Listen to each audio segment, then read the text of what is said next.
Good evening to all our viewers back at home. Welcome back to the Riverside Council.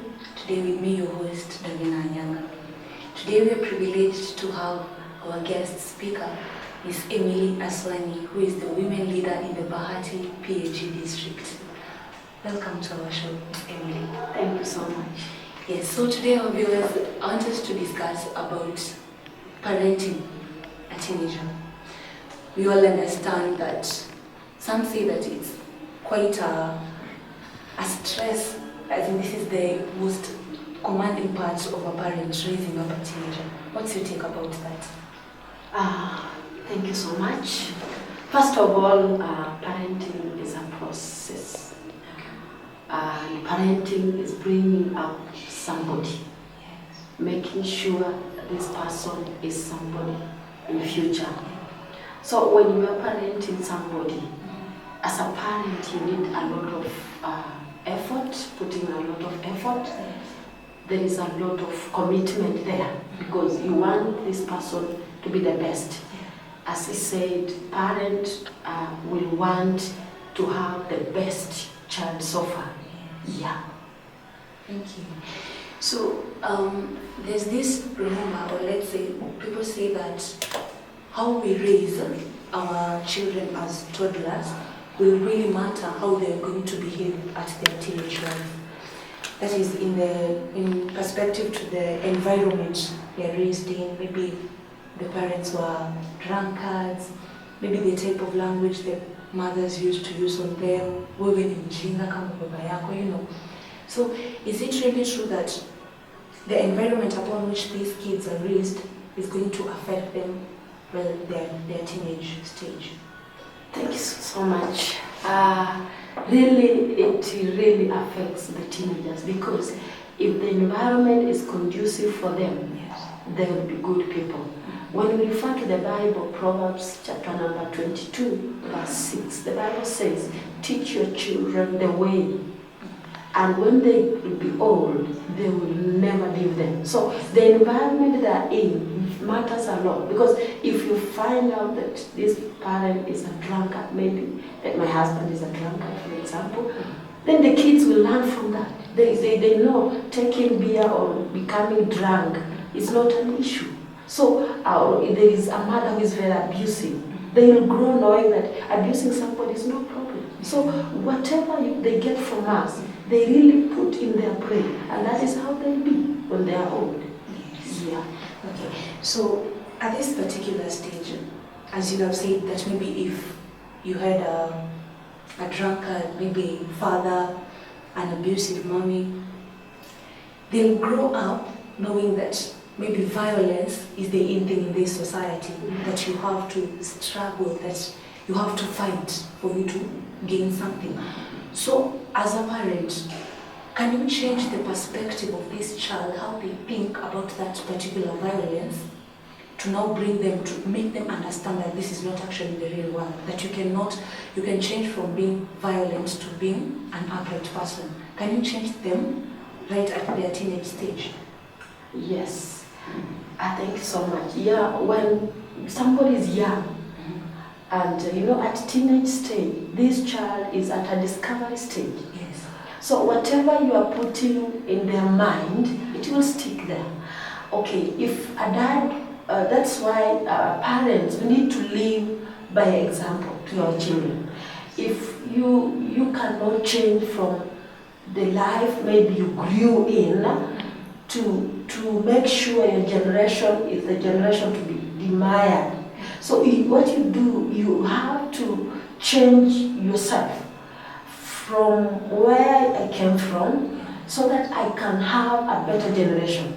So the only thing here, mom and dad, if you had something in your home that maybe is disturbing you, don't do it where children are.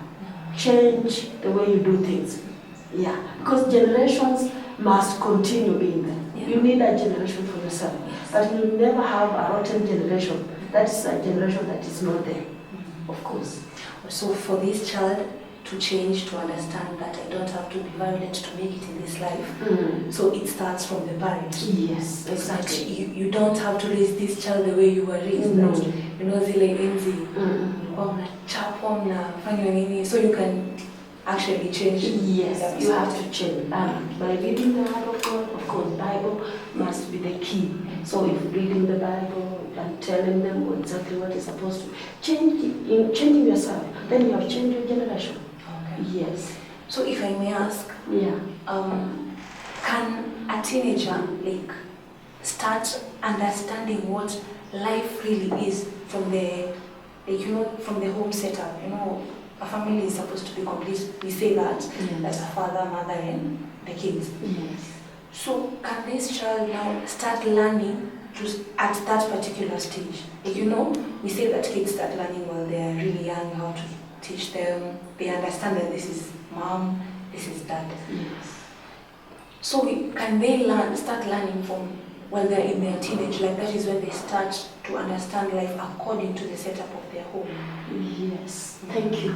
Actually, we may have a setup like Nairobians. Yes. We get these kids when we're in Nairobi, and you find out that the kid does not know the life that is in Oshago. Yes. You go there once in a while. When you are in Oshago, these are Nairobians. You see, they live like Nairobians. They want to get the setup like Nairobi. So if you tell them, maybe you've gone, you visited Ushago, you tell them, go to the Shamba. It is very difficult. They don't know. Some have never held a djembe. Like recently, I would use an example of my son, who is in high school. I went there and he needed to be punished. And he was given a djembe. He could not dig. He has never dug.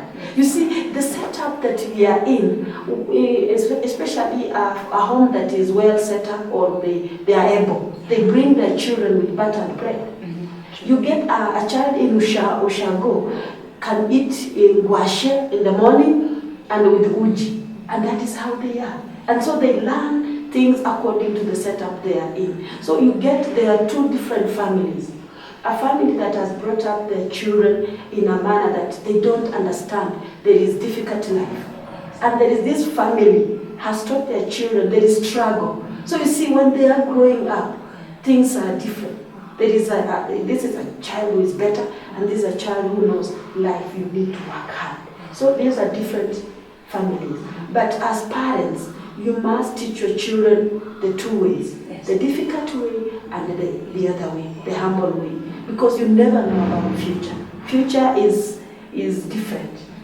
So if you teach them all this, they know wakati there is no bread, there is ngwashe. Yeah. Wakati there is no milk, there is strong tea. You teach them that. Wakati hakuna nyama, there is sukuma wiki. Yeah? Have I answered your question? Yes, you have. So, actually, you just gave me a thought that, sometimes we say that watoto wamelelewa Nairobi, watoto wa Blue Band, they call us that. Yes. So they say that if you raise a child in a comfortable environment, or maybe in a comfortable manner, you'll be spoiling them. Is it true that they grow up to be spoiled kids, they just want goodies? Or if maybe you as a parent, you do not want your child to go through what you went back then, maybe you didn't go to school with shoes, you didn't have enough books, but now because you're providing for them every necessity that they need to have, yes, they're going to be spoiled. Is this really true? Yeah, thank you for that question. You see, you are able. You would want your child to enjoy. Yes. You are able. But sometimes when you keep on giving them these goodies, they will never know life is difficult. For example, of Akothe. Akothe really inspires me because unapata sometimes anaweka vyakula hizi natural food, githeri, whatever. The kids are hardworking, they do blah blah blah. But she has money. So sometimes as a parent, maybe this is what I would say, as a parent, make these children learn that even if you have money, don't just put everything on the table because you have money. Because sometimes you may not be there for them. And life becomes so tough for them. So they knew bread and whatever. I saw another boy at home there. He was brought up in a good setup. The father, accidentally the father died. And you see the father was the breadwinner. He was doing everything for them. But you see, the mother cannot afford all this life. So this boy has to turn into a bad boy.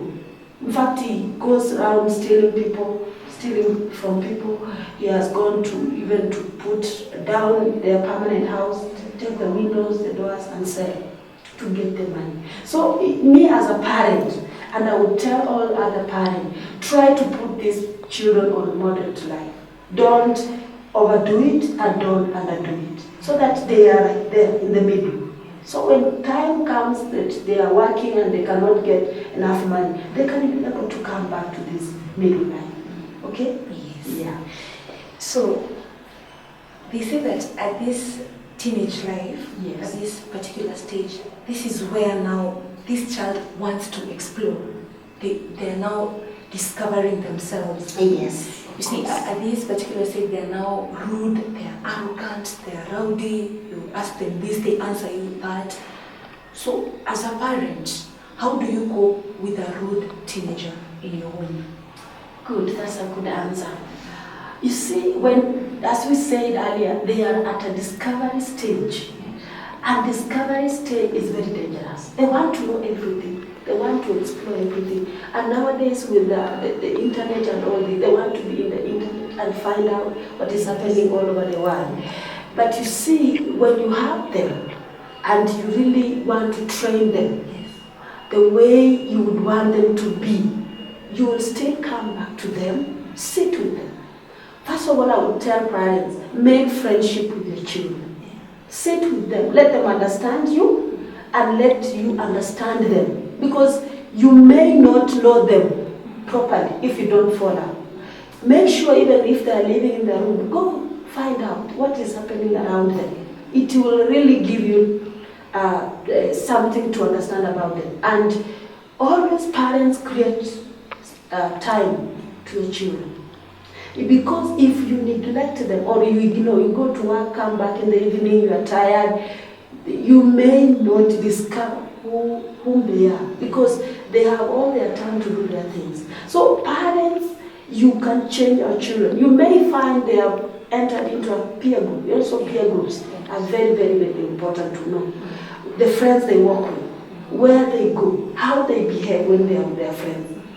And make sure you also interact with the friends they have and their parents. So you will be able to know. And also with the word of God, it will help you to understand your children. So any child who is becoming arrogant or trying to get queer behaviors, you may understand this child and help this child at an early stage. Yeah, teenager is very, very dangerous stage for the children. So that is, you also become teenager to know them. Oh, yeah. You have to pass through it for Yes. you to help someone who's there. Yes. So as you say that you have to know their friends, the parents of their friends, and you just have to monitor Yes. their company. Yes. You know, sometimes these teenagers tend to feel as if you're entering into their privacy, Yes. Yeah. Mm. So what do you do, as in to what extent do you want to know the people around them for you not to make them feel uncomfortable that, hey, mom, you're going deep into my private life, So to what extent? You can't keep on asking them, ulikuwa na nani leo, ulikuwa na fulani, so nilifanya nini? Those kind of questions. So they get mad. Kwa nini ananichunguza? Mama, as if I'm doing something wrong. Yes. So how do you just ask them in a good way to make them understand that my mom is just concerned about who I was with and is not thinking that I'm doing anything wrong.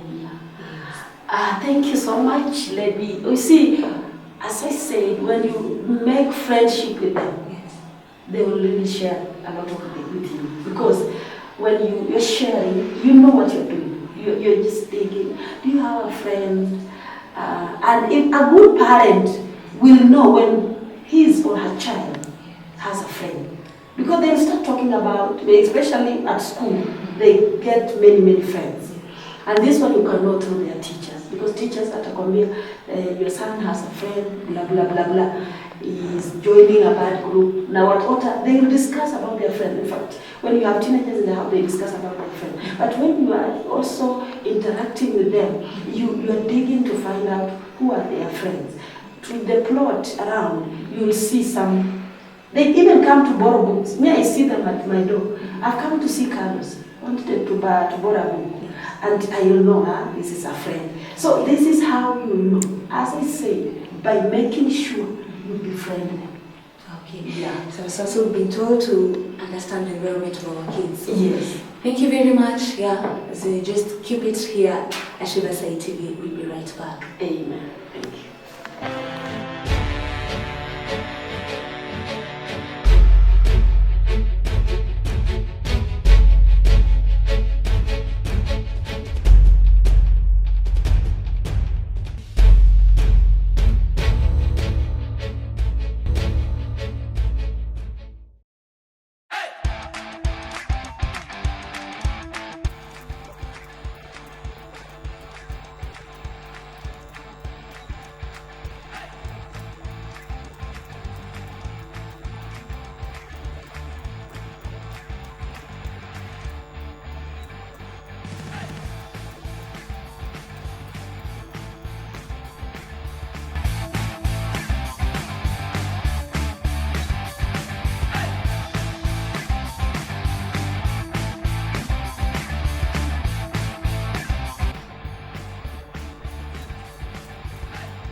Thank you for keeping it Riverside TV. You can give us your comments, views, and feedback at our Instagram page, Riverside TV Kenya, at our Facebook page, Riverside TV Kenya. You can even watch us on YouTube at Riverside TV Kenya. And you can even share your comments in the number below at your screen. So welcome back, Miss Emily. Thank you so much. So we were talking about our teenagers, how to parent a teenager, and we had talked about a few things. So I wanted Miss Emily here to help us understand how can parents earn the trust of their kids. Yes, you see, this little girl, this boy, they have to tell you about what's happening in their life at this particular stage. So, hey mama, maybe this and this happened. How can you make them trust you for them to tell you about this, and you're not going to scold them, but instead educate them? Yeah, thank you for that question. Children can get trust in their parents. They can get it. First of all, when you look at the Bible, whereby Ephesians chapter 6, children obey your parents. Yes. It means anything you tell them, they have to obey you. But you see, you cannot tell your child to do something or to obey you when you are telling them things that you know they are not worth them. So a child can get a trust from the parent, whereby, like when you promise your child something, you make sure you do it. You know, some parents are funny. It keeps on promising your child, I'll do this for you, I'll do blah blah, and you see a child will never forget. Yeah, true. You can go to while you told your son or your daughter, a small daughter, a teenage, I'll buy you this and that. Maybe if you wash utensils today, I will come with some chips. They love chips, Yes. sausage or this. When you come back in the house, you see this child was waiting patiently to see you fulfill the promise. And she did her job, or he did his work so well. He has washed the house and all this. When you come in the house, you're giving another excuse. You have not done it. Maybe you didn't have money, or you forgot, or you are arrogant. You just tend to tell them things that you don't do. So if you want a child to gain this trust for you, make sure, if you know you will not do this thing, don't ever promise. Yes. Promise if you know you will fulfill. So it's good for a parent to practice telling children what they know they can be able to do. Because if they lose trust in you, even the time you will be bringing them, now you feel the other time I offended her or him. Yes. Then tomorrow you're bringing, you see, last time, what you did last time remains in this child's mind. But what you are doing today, it is like if she didn't do it yesterday, or he didn't do it yesterday, today hata sikuwa natarajia. So unaona, the trust imetokea. Yes. Yeah. Okay. Yeah. So sometimes these kids, yes, we call them kids. Yes. They're teenagers, they're young adults, they're at that particular stage of moving from being young, being actually infants, to now being young adults. a parent, you as a parent, how do you make this kid realize that you are still a kid? You know, at this point, we say that this is a discovery stage. Yes. So maybe if they have maybe elderly sisters, they want to dress like them, they want to apply makeup, lipstick, and all that. Yet they're still schooling, and they're still young. So how do you make them understand that you are still a kid? This is just a stage that's making you to grow up, but you are still a kid. Reason like a kid and do things as a kid. How do you make them understand or realize that they're still kids? Thank you so much. Before we go far, that is why you are ever a child to your mother and your father. Yes. Like me, the way I am, and with my age. When I go home, my father call me child. I have my daughter, my wife. You will remain a child. Yes. As long as you are a child to that parent. And you are always a parent. As much as you're living, you remain a parent. At the time they have left you, they have gone, you are still a parent to them. In fact, you become more sensitive when they are away than when you had them in the house. Because you want to know, what is Eva doing? What is John doing? You are always concerned because they are your children. Yes. So what happens here is that you make them know they are your children, but they are supposed to be growing in their deeds, what they do. Now he used to play in the house with the ball while he's a teenager. Now he's growing to become a young adult. He'll not continue doing the same. And also, when they finish university, they are working. You want also to detach with them kidogo. They go and learn. So you find some want to go early, some want to delay, depending. But as a good parent, you don't chase them away.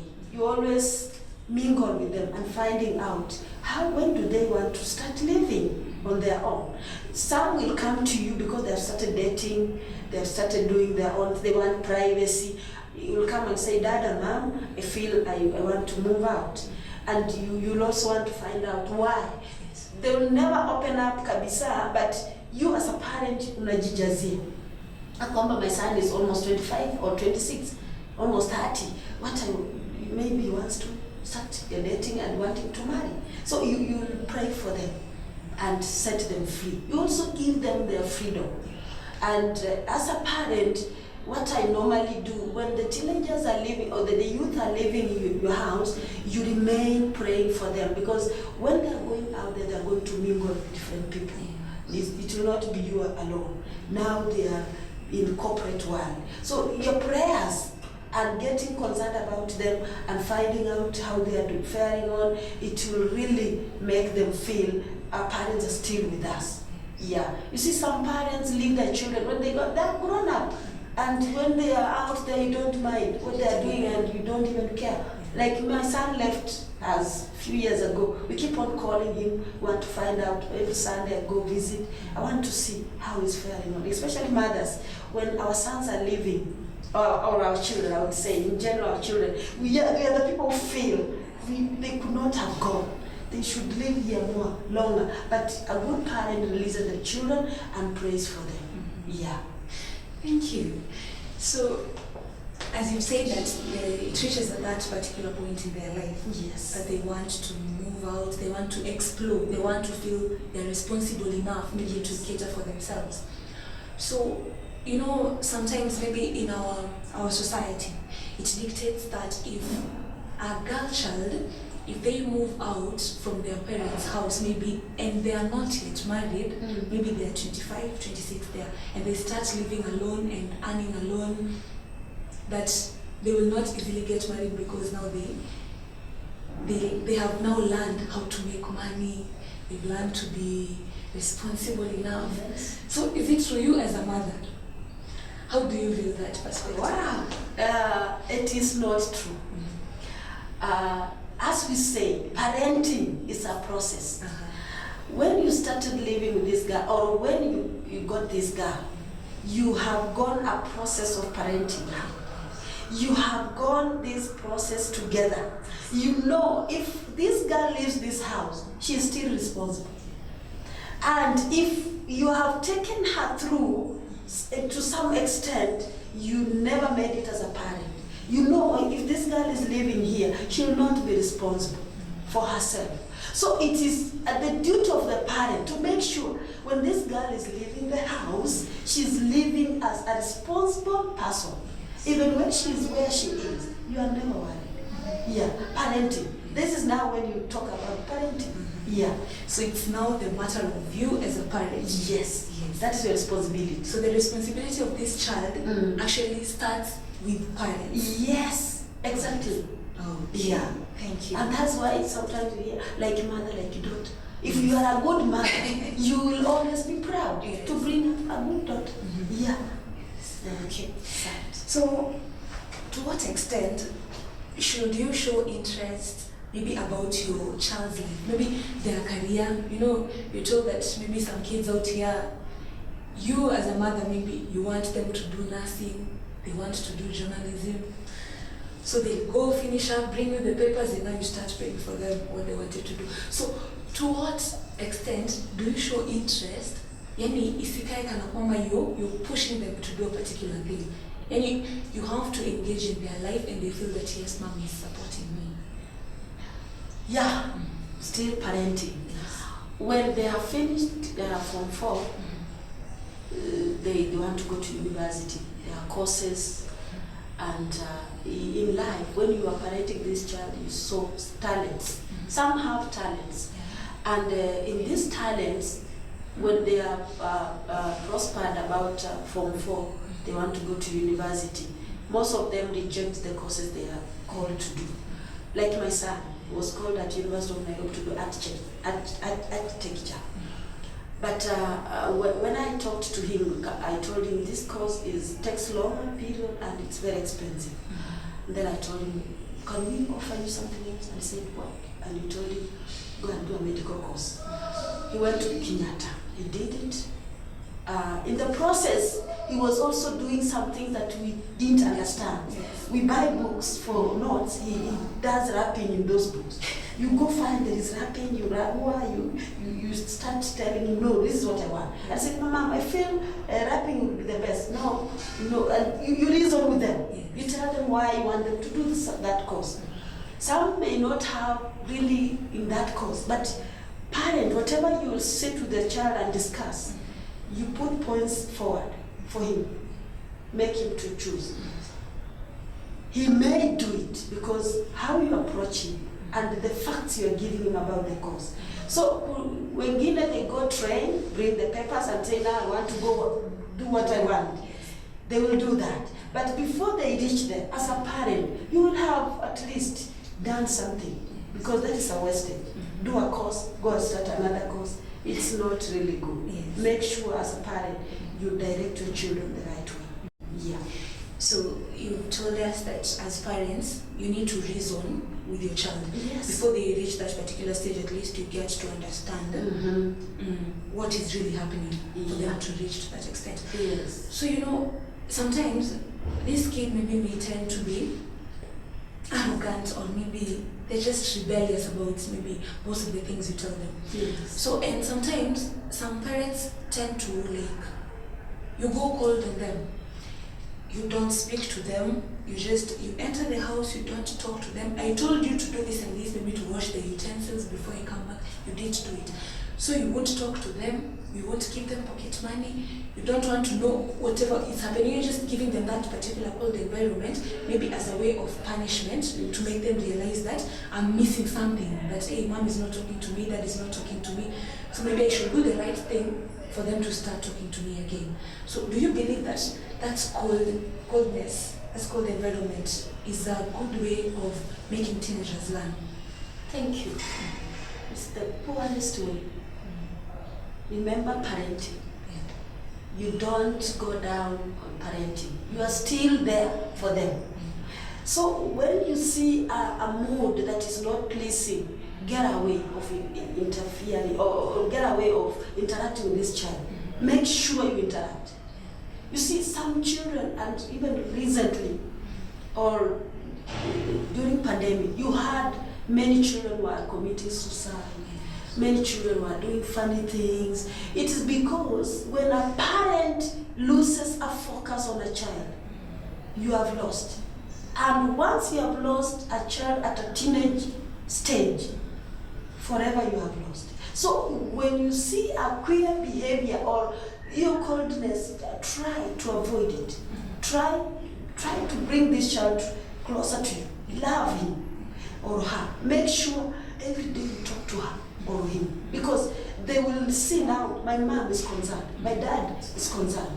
If they were to do something bad, they will still think now, if my father is trying to show me love, why should I not listen to them or listen to my mom? So never stop talking to a child. He's still your child. You gave birth to her or him. Yes. So there is no way you will become a child to him. You'll always be a child to you, and you'll be a parent. Always a parent. Yeah. So, thank you very much. Yes. Thank you for being with us throughout the whole show. I hope we've learned a lot, really a lot about parenting a teenager. It's been a wonderful show, and thank you for your feedback. On Facebook, you can get us at Riverside TV Kenya, Instagram at Riverside TV Kenya. Watch us on YouTube at Riverside TV Kenya, and send your comments through the number below on your screen. So thank you for all the questions and comments. We hope to answer you in our next show. So just keep it locked here at Riverside TV. God bless you.